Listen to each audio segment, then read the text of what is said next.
Docteur Catherine Emblé-Périssol, bonjour. Bonjour. Vous êtes médecin psychothérapeute. Comment faire quand nos émotions nous submergent? La première chose à faire, c'est déjà reconnaître que l'émotion n'est pas là pour rien.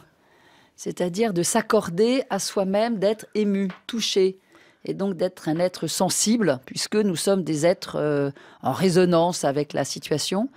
Et donc, c'est la première chose à faire, c'est ça. C'est normal d'avoir des émotions. C'est normal, c'est sain, c'est juste, c'est fait pour.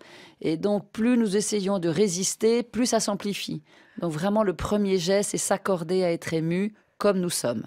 Après ça, donc accepter d'être en colère, triste ou des choses comme ça. Accepter d'être vraiment touché, bouleversé même par rapport aux situations dans lesquelles nous sommes.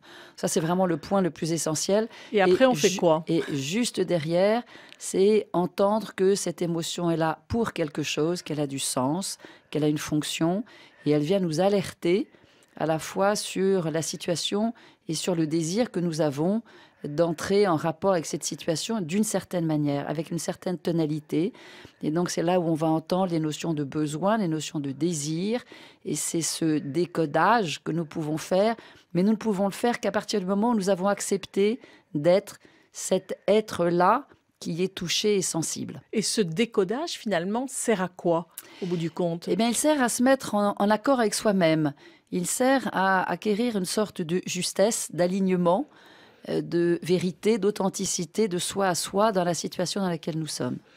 Et après, du coup, ça va mieux? Et oui, c'est-à-dire ce que nous constatons, c'est que à partir du moment où nous opérons ces deux gestes, l'intensité, le niveau émotionnel s'apaise.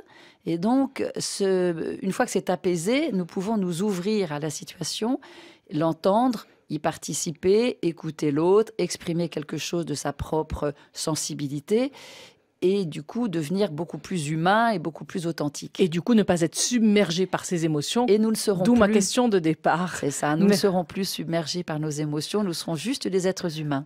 Merci, docteur Catherine Emblé-Périssol.